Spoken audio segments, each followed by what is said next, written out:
बोलिए श्री सत्यनारायण भगवान की जय। जय श्री कृष्णा। दर्शकों, आइए आज हम जानते हैं श्री सत्यनारायण व्रत कथा एवं विधि के बारे में। एक समय की बात है, नेमिसारण्य नाम के एक तीर्थ पर सोनकादि 88,000 ऋषियों ने श्री सूत जी से पूछा कि हे प्रभु, इस कलयुग में वेद और विद्या से रहित जो मनुष्य है उनको भगवान की भक्ति किस प्रकार मिलेगी तथा उनका उद्धार कैसे होगा। इसीलिए हे मुनि श्रेष्ठ, कोई ऐसा तप बताइए जिससे थोड़े से समय में बहुत सारा पुण्य फल प्राप्त हो तथा मनोवांछित फल की प्राप्ति हो। ऐसी कथा सुनने की हमारी बड़ी इच्छा है। तो सारे शास्त्रों को जानने वाले श्री सूत जी कहते हैं कि हे ऋषियों, आप सबने सारे प्राणियों की हित की बात पूछी है। अब मैं उस श्रेष्ठ व्रत को आप लोगों से बताऊंगा जिस व्रत को नारद जी ने भगवान श्री नारायण से पूछा था और लक्ष्मीपति भगवान श्री नारायण ने नारद जी से बताया था। सो आप उसे ध्यान देकर के सुनिएगा। एक समय की बात है ऋषियों, योगीराज नारद जी दूसरे लोगों की हित की इच्छा से अनेकों लोकों में घूमते हुए मृत्यु लोक में आ पहुँचे। यहाँ अनेक योनियों में जन्मे हुए सभी प्राणियों को अपने अपने कर्मों के द्वारा अनेक प्रकार के दुखों से दुखी देख करके सोचने लगे कि कौन सा ऐसा यत्न प्रयत्न करूं जिससे इन प्राणियों के दुखों का नाश हो सके। ऐसा मन में विचार करके श्री नारद जी भगवान श्री नारायण के लोक में गए। वहां भगवान श्री नारायण, उनका श्वेत वर्ण था, 4 भुजाएं थी। देवों के इस नारायण को देख करके, जिनके हाथ में शंख चक्र गदा पद्म थी, वनमाला पहने हुए थे, देख करके नारद जी भगवान की स्तुति करते हैं कि हे प्रभु, आप अत्यंत शक्ति से संपन्न है, मन तथा वाणी आपको पा नहीं सकती, आपका आदि मध्य अंत नहीं, आप निर्गुण स्वरूप सृष्टि के आदि भूत व भक्तों के दुखों को नष्ट करने वाले हो। हे प्रभु, आपको मेरा बारंबार नमस्कार है। नारद जी से इस प्रकार की स्तुति सुनकर के भगवान कहते हैं कि हे मुनि श्रेष्ठ, आपके मन में क्या है, आप किस काम के लिए यहाँ आए हो, निसंकोच मेरे से बताओ। तब श्री नारद जी कहते हैं कि हे प्रभु, मृत्यु लोक में सब मनुष्य जो अनेक योनियों में पैदा हुए हैं वो अपने अपने कर्मों के द्वारा अनेक प्रकार के दुखों से दुखी हो रहे हैं। हे नाथ, मुझ पर आप दया रखते हो तो बताइए कि उन लोगों का दुख थोड़ा सा प्रयत्न करने से कैसे दूर हो सकता है। तब श्री भगवान कहते हैं कि हे नारद, मनुष्यों की भलाई के लिए आपने बहुत ही अच्छी बात पूछी है। जिस काम के करने से मनुष्य मोह से छूट जाता है वह मैं आपसे बताता हूँ, सुनो। बहुत ही पुण्य को देने वाला स्वर्ग तथा मृत्यु लोक दोनों में दुर्लभ एक उत्तम व्रत है। आज मैं प्रेम के वश में होकर के आपसे बताता हूँ। श्री भगवान कहते हैं कि हे नारद जी, श्री सत्यनारायण भगवान का यह व्रत अच्छी तरह विधि पूर्वक करके मनुष्य आयु पर्यंत सुख भोग करके मरने पर मोक्ष को प्राप्त होता है। श्री भगवान के वचन सुनकर के नारद जी कहते हैं कि उस व्रत का क्या फल है, क्या विधान है, किसने यह व्रत किया और किस दिन यह व्रत करना चाहिए। हे प्रभु, मुझे आप विस्तार से बताइए। तब श्री भगवान कहते हैं कि हे नारद, दुख शोक आदि को दूर करने वाला, धन धान्य को बढ़ाने वाला, सौभाग्य तथा संतान को देने वाला यह व्रत सब स्थानों पर विजयी करने वाला है। भक्ति और श्रद्धा के साथ किसी भी दिन मनुष्य श्री सत्यनारायण भगवान की शाम के समय ब्राह्मणों और बंधुओं के साथ धर्म परायण होकर के पूजा करे। भक्ति भाव से नैवेद्य, केले के फल, घी, दूध, गेहूं का आटा इत्यादि सवैया लेना चाहिए। गेहूं के अभाव में साठी का चूर्ण ले, शक्कर तथा गुड़ सब खाने योग्य पदार्थ जमा करके भगवान के आगे अर्पण करने चाहिए तथा बंधुओं सहित ब्राह्मणों को भोजन करा करके फिर स्वयं भोजन करना चाहिए। नृत्य गीत आदि का आचरण करते हुए भगवान श्री सत्यनारायण का स्मरण करता हुआ समय बिताना चाहिए। इस तरह व्रत करने पर मनुष्य की इच्छा निश्चय ही पूरी होती है। विशेष करके कलयुग में भूमि पर यही एक सरल मोक्ष का उपाय है। श्री सुत जी कहते हैं कि हे ऋषियों, जिसने पहले समय में इस व्रत को किया है का इतिहास बताता हूँ, उसे आप ध्यान लगा करके सुनिएगा।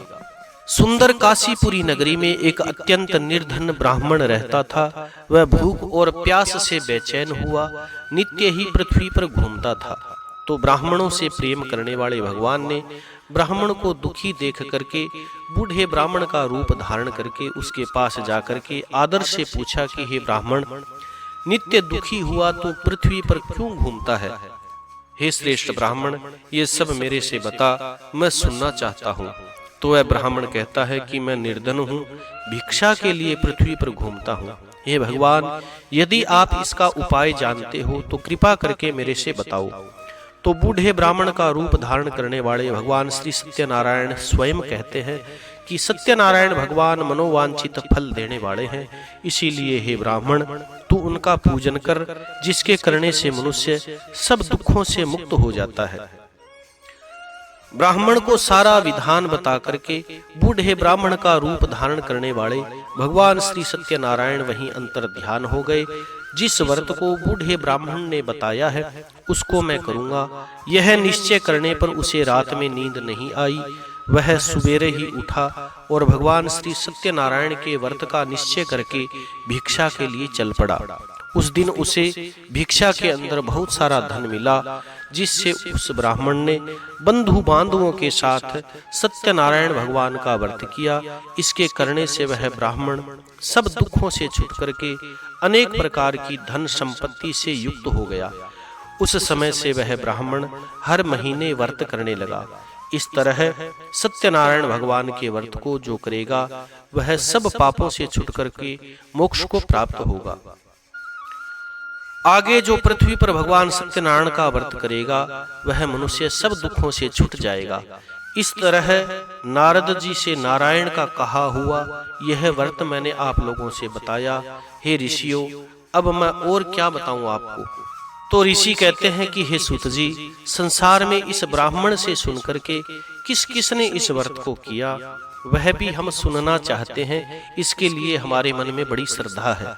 तो सूत जी कहते हैं कि हे ऋषियों, जिसने इस व्रत को किया वह सब सुनाता हूँ। एक समय वह ब्राह्मण धन और ऐश्वर्य के अनुसार बंधु बांधवों के साथ व्रत करने के लिए तैयार हुआ। उसी समय एक लकड़ी बेचने वाला बूढ़ा आदमी आया और बाहर लकड़ियों को रख करके ब्राह्मण के मकान में गया। प्यास से दुखी लकड़हारा उनको व्रत करते हुए देख करके ब्राह्मण को नमस्कार करके कहने लगा कि आप यह क्या कर रहे हो और इसके करने से क्या फल मिलता है, कृपा करके मेरे से बताओ। तो ब्राह्मण ने कहा कि सब मनोकामनाओं को पूरी करने वाला भगवान श्री सत्यनारायण का यह व्रत है, इसकी ही कृपा से मेरे यहाँ धन धान्य आदि की बढ़ोतरी हुई है। ब्राह्मण से इस व्रत के बारे में जान करके लकड़हारा बड़ा प्रसन्न हुआ। चरणामृत लेकर के प्रसाद खाने के बाद में अपने घर पर गया। लकड़हारे ने मन में इस प्रकार का संकल्प किया, आज गांव में लकड़ी बेचने से जो मेरे को धन मिलेगा उससे मैं भगवान श्री सत्यनारायण का उत्तम व्रत करूंगा। यह मन में विचार करके वह बूढ़ा आदमी लकड़ियां अपने सिर पर रख करके जिस नगर में धनवान लोग रहते थे ऐसे सुंदर नगर में गया। उस रोज वहां पर उसे उन लकड़ियों के दाम पहले से 4 गुना ज्यादा मिले। तब वह बूढ़ा लकड़हारा दाम लेकर के बड़ा प्रसन्न होकर के भगवान के व्रत की सामग्री लेकर के और अपने घर पर गया। फिर अपने भाइयों को बुला करके, बांधुओं को बुला करके विधि के साथ भगवान श्री सत्यनारायण का व्रत और पूजन किया। उस व्रत के प्रभाव से वह बूढ़ा लकड़हारा धन पुत्र आदि से युक्त हुआ और संसार के सारे सुखों को भोग करके अंत में भगवान के धाम को गया। सूत जी कहते हैं कि हे ऋषियों, आगे की कथा भी बताता हूँ, सुनो। पहले समय में उल्का मुख नाम का एक बुद्धिमान राजा था। वह सत्यवक्ता था, जितेंद्रिय था और अपनी प्रजा का पालन पुत्र के समान किया करता था। प्रतिदिन देवताओं के मंदिरों में जाता, गरीबों को धन देकर के उनके कष्टों को दूर किया करता था। उसकी पत्नी भी कमल के समान मुखवाड़ी, बड़ी सती और साध्वी थी। वे दोनों भद्रशिला नदी के तट पर सत्यनारायण भगवान का व्रत कर रहे थे। उस समय वहां एक साधु नाम का वैश्य आया। उसके पास व्यापार के लिए बहुत सारा धन था।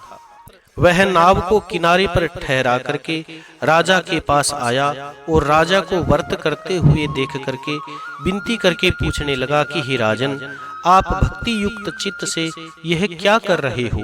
मेरी सुनने की इच्छा है, सो आप मुझे बताइए। तो राजा कहता है कि हे साधु, अपने बंधु बांधवों के साथ पुत्र की प्राप्ति के लिए महाशक्तिवान भगवान श्री सत्यनारायण का व्रत और पूजन कर रहा हूँ। राजा के वचन सुनकर के साधु आदर से कहता है कि हे राजन, मेरे से भी यह विधान बताओ, मैं भी आपके कहने के अनुसार यह व्रत करूंगा। मेरे भी कोई संतान नहीं है, इससे निश्चय ही होगी। राजा से सारा विधान सुन करके व्यापार से निवृत्त होकर के आनंद के साथ साधु अपने घर पर गया और अपनी स्त्री से संतान देने वाले उस व्रत का समाचार सुनाया और कहा कि जब मेरे संतान होगी तब मैं इस उत्तम व्रत को करूंगा। साधु ने ऐसे वचन अपनी स्त्री लीलावती से कहे। एक दिन उसकी स्त्री लीलावती पति के साथ आनंदित होकर के सांसारिक धर्म में प्रवृत्त हुई और सत्यनारायण भगवान की कृपा से गर्भवती हुई। 10वें महीने में उसे एक सुंदर कन्या का जन्म हुआ। दिनों दिन वह कन्या इस तरह से बढ़ने लगी जैसे शुक्ल पक्ष का चंद्रमा बढ़ता हो। कन्या का नाम कलावती रखा गया। तब लीलावती ने मीठे शब्दों में अपने पति से कहा कि आपने जो संकल्प किया था कि मैं सत्यनारायण भगवान के व्रत को करूंगा, अब आप उसे करिए। तो साधु कहता है कि हे प्रिय, मैं इसके विवाह पर करूंगा। इस प्रकार अपनी पत्नी को आश्वासन दे करके वह व्यापार करने के लिए नगर को चला गया। कलावती भी अपने पिता के घर में बढ़ने लगी और वृद्धि को प्राप्त हुई। साधु ने जब नगर में सखियों के साथ अपनी पुत्री को देखा तो तुरंत ही दूत बुला करके कहा कि मेरी पुत्री के वास्ते कोई सुयोग्य वर देख करके लेकर के आओ। तो उस साधु की आज्ञा पा करके दूत कंचन नगर नाम के नगर में गया। वहां बड़ी खोज करके देख करके उस साधु की पुत्री के वास्ते एक सुयोग्य बणिक पुत्र को ले आया। उस सुयोग्य पुत्र को देख करके साधु ने अपने बंधु बांधवों के साथ प्रसन्न होकर के अपनी पुत्री का विवाह उसके साथ कर दिया।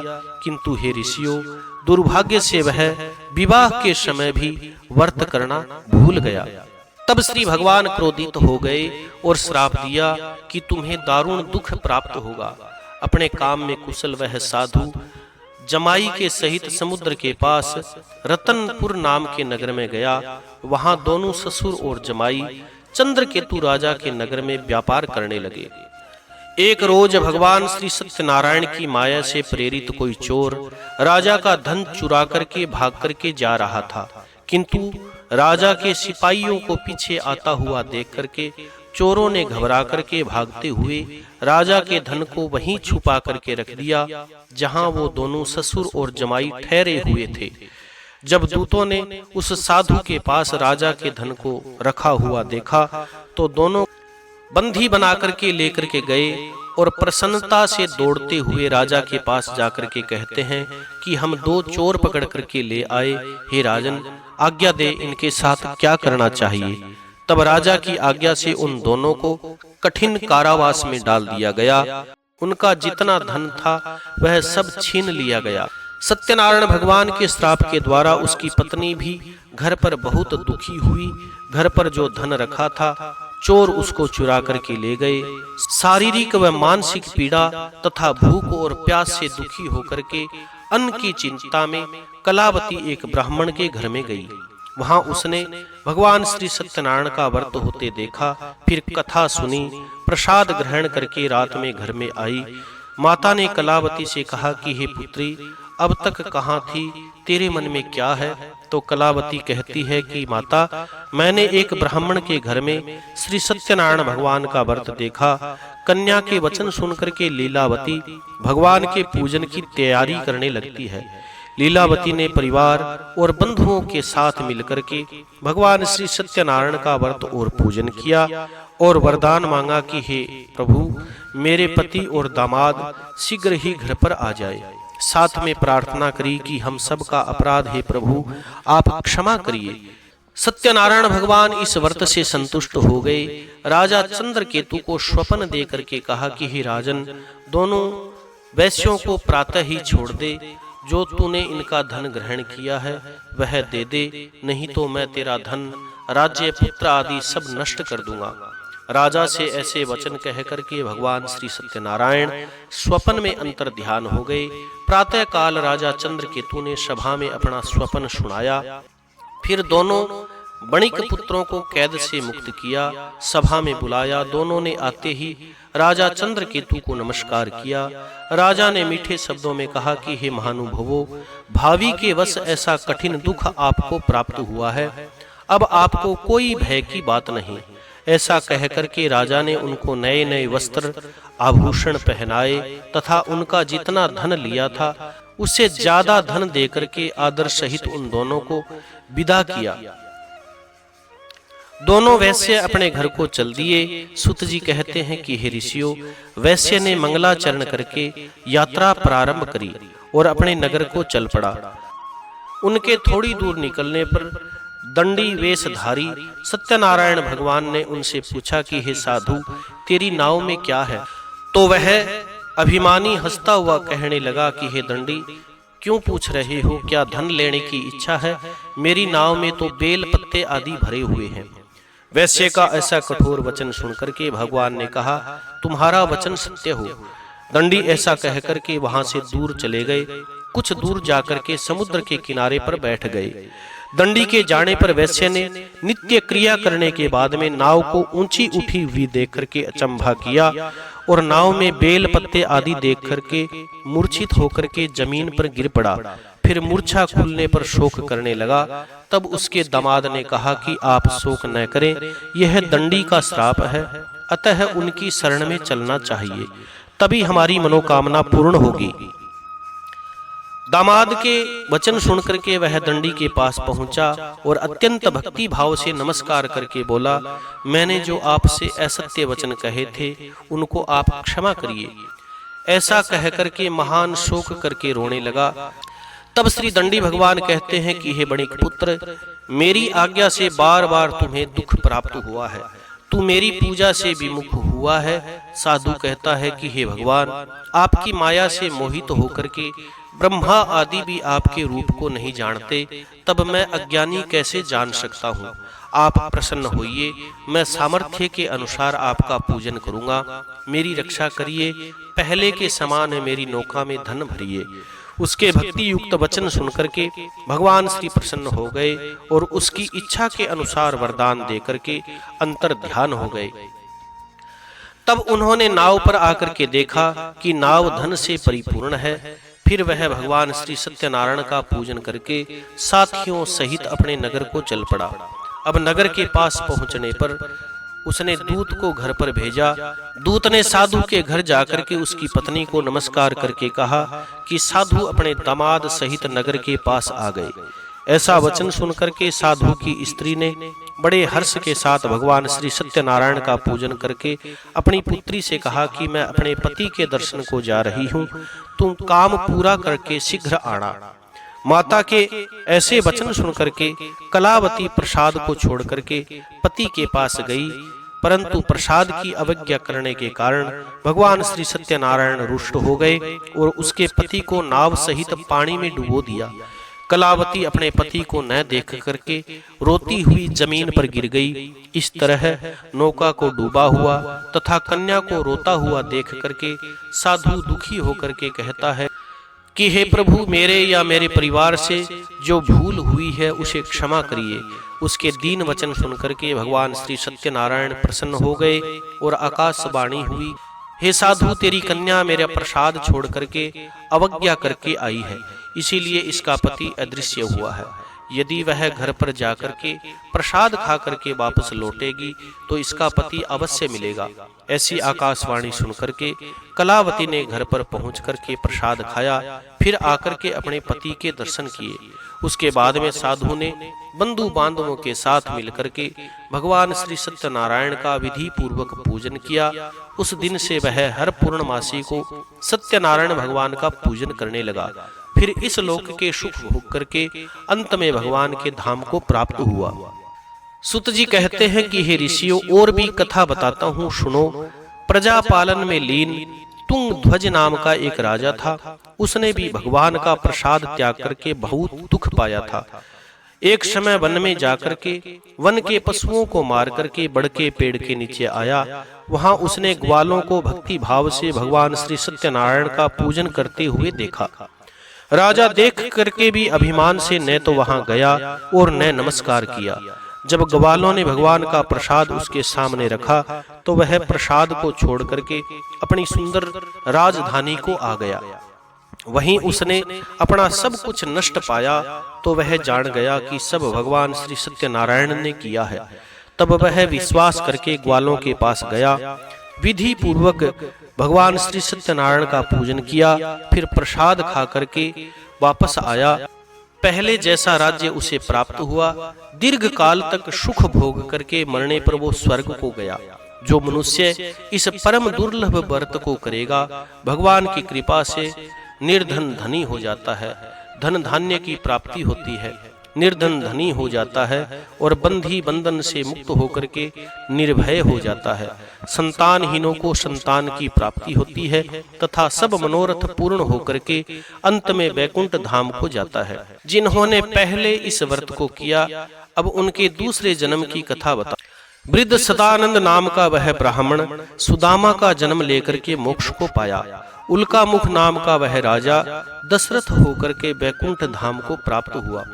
साधु नाम का वह वैश्य मोरध्वज बनकर के अपने पुत्र को आरे से चीर करके मोक्ष को प्राप्त किया।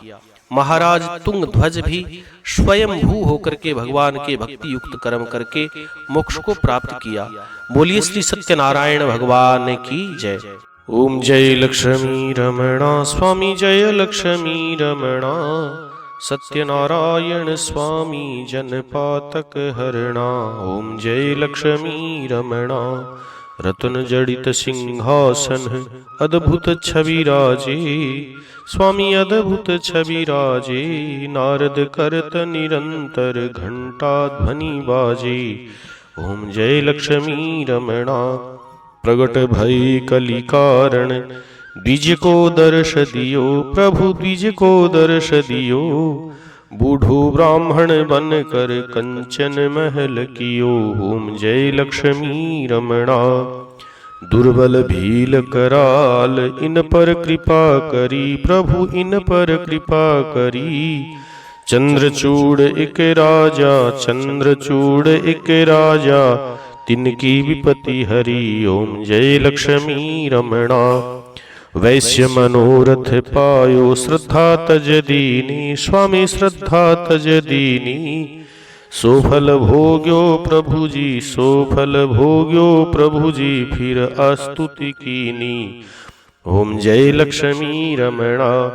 भाव भक्ति के कारण छिन छिन रूप धर्यो, प्रभु छिन छिन रूप धर्यो। श्रद्धा धारण कीनी तिनको काज सर्यो। ओम जय लक्ष्मी रमणा। ग्वाल बाल संग राजा बन में भक्ति करी, स्वामी बन में भक्ति करी। मन वांछित फल दीनो, मन वांछित फल दीनो, दीन दयाल हरि। ओम जय लक्ष्मी रमणा। चढ़त प्रसाद सवायो कदली फल मेवा, स्वामी कदली फल मेवा। धूप दीप तुलसी से, धूप दीप तुलसी से, राजी सत्य देवा। ओम जय लक्ष्मी रमणा। सत्यनारायण जी की आरती जो कोई जन गावे, स्वामी प्रेम सहित गावे। कहत शिवानंद स्वामी, कहत शिवानंद स्वामी, मनवांचित फल पावे। ओम जय लक्ष्मी रमणा। जय लक्ष्मी रमणा स्वामी जय लक्ष्मी रमणा। सत्यनारायण स्वामी जनपातक हरणा। ओम जय लक्ष्मी रमणा। बोली श्री सत्यनारायण भगवान की जय।